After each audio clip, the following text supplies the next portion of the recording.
Alright. Hey guys, this is Shroomy, Mushroomy, Shroom, Shroomathan. I have a lot of different names, and I just really like lore. So, this morning, Wuyang's comic came out. This is his lore and origin story, all that stuff. Against the Tide.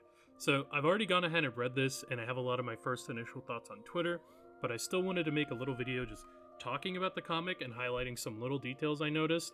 Once again, going to be off script, just going to be me talking about this comic, and I might overlay some edits and stuff. I'm trying to get this out pretty quick because today. So yeah, let's just get right into it. So obviously, the first big thing we learn is in China, the Wuyang University, which we heard about through his, I guess, his little teaser that they put on the website, just talking about who he is and saying the hero trial was coming up. We learned a bit about this university now. We have the school being divided into 5 tracks: the fire, earth, metal, water, wood. They kind of explain this a little bit more, but it's basically based on the Wuyang philosophy, like it says, the 5 tracks of life, in a sense. So this stuff was kind of what a lot of people were already speculating and assuming on. Yeah, so just a lot of the stuff we kind of assumed and speculated on. I saw people say when they saw the Wuyang University, people immediately assumed it was like this. I think the setup is pretty neat. It doesn't really look like a college to me. Like, I don't really know where they even stay here, you know? I don't even know where they're living. But yeah, so this college is a pretty big place.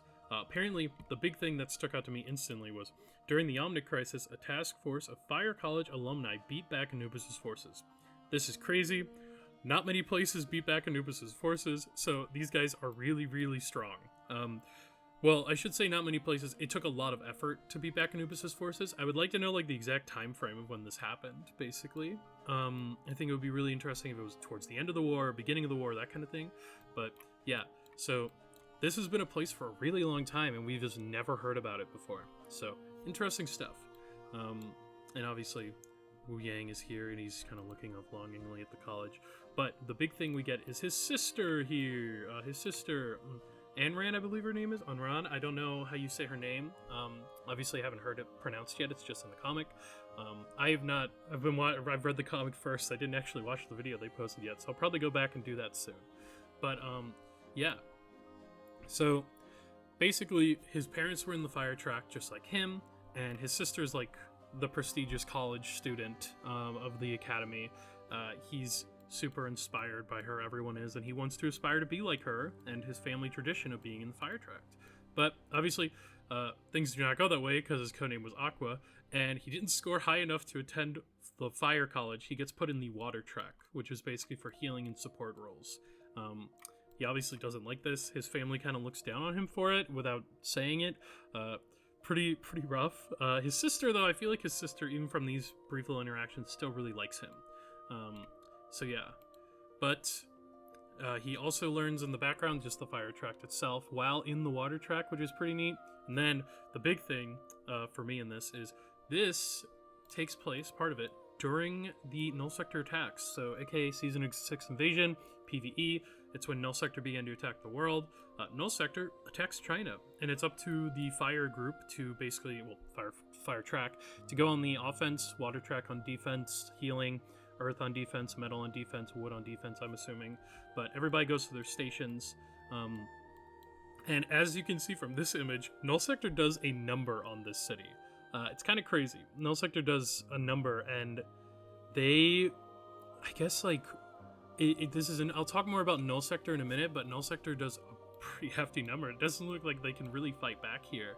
And Wuyang's sister, she goes out to fight in the city, and Wuyang stays behind because it's his duty.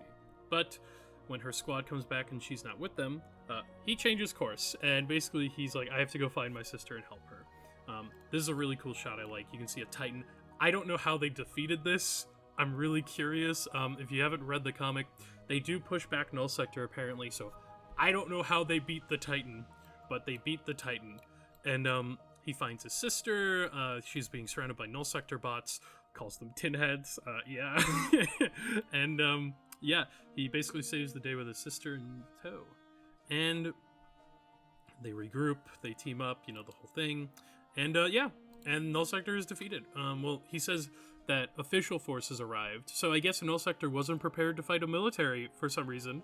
And the following Monday, so it was a really short invasion. So it brings up a couple things I talked about on Twitter. Maybe Null Sector lost here to them and they just left, like they did in Gothenburg or in Rio. Maybe they got as many Omnics as they could and they left because they're trying to subjugate Omnics, and there's no Omnics in this comic. So there's that. Or alternatively, they underestimated the fire students and the Chinese government's forces again, because they seem to constantly do that. But aside from this, his parents are now very supportive of him after I assume his sister told them about it, even though he didn't tell his parents about what happened. And he gets a cool little hat. You can see like the symbol, I assume, of the water track on their hat. So they're all super supportive. So that's kind of the end of the comic. I just wanted to talk about this for a little bit now and just kind of throw my theories out there. First thing off, I think his sister should be a hero. I think this is very much setting her up for a hero if they want to. She's a fire track, he's a water track. We need more siblings on the roster. We don't really have that. She's perfect. She's the older sister too, so literally perfect. I think we'll be seeing her in the future. I think that would be a really good way to tie him to another hero, because from this, Wuyang seems to not really have anyone, which is kind of his issue. So, yeah. We could see that in the future with her. And then I kind of just talked about the Ramatra and Null Sector stuff briefly there. I think this comic is really, really good for Wuyang's character, which obviously is the thing it's going for. I think Wuyang really shines here. He actually grew a lot for me from this, because from the early stuff, he just kind of seemed like a guy. By the end of this, he is still just a college student, and he's still a hero.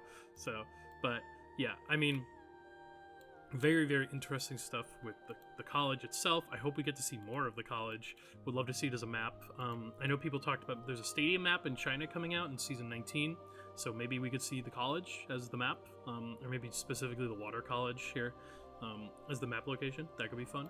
But I digress. Yeah, his sister should definitely be a hero. It's a really good comic for Wuyang's character in general. I like all the little details about his personality and stuff. I think also the artist Val did a great job. I think they're at the front. Can you see them here? Yeah, Valinxi did a great job. I love their art style so much. Perfection, perfect. Chef's kiss. I love the little people's pupils and stuff, their facial reactions and everything like this. It's a really nice touch from Val. But yeah, I just want to make a quick little video here, kind of giving those early reactions and talking about it real quickly. And yeah, I guess I'll just do like a bigger little breakdown section real quick, just talking about my overall thoughts quickly. So overall, I think the comic is really, really, really good for specifically Wuyang's character. I think world building wise, it's okay. I was kind of hoping for a little bit more from Wuyang's world building, but I think his character here has done great.